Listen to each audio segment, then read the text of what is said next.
The last part is a final discussion. Now this will be between 3 and 5 minutes and is crucial because it's going to cover everything that you just talked about. Now most sections within a BOXFiSH course have about 3 different topics. For example, the beginner level will have name, age, colors, and shapes. So it's important that when you do the final discussion, you're reviewing everything that you learned. For the intermediate level students, they should be able to speak 5 to 7 sentences using the vocabulary and using the topics that they answered in the main course.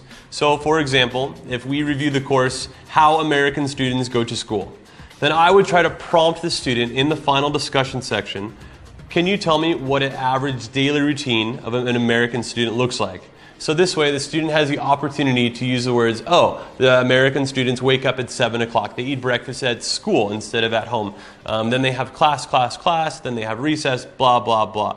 So that would be a way for the student to discuss everything that we just learned in the main content, but in the final discussion section. Now, if you have a beginner level student and they're not able to output 5 to 7 sentences, here are some good questions or good things that you can use to ask them to review. You can have them describe something. Oh, can you describe what this is? Can you tell me what this is? Also, examples are good. What shapes are a circle? What things are the color red?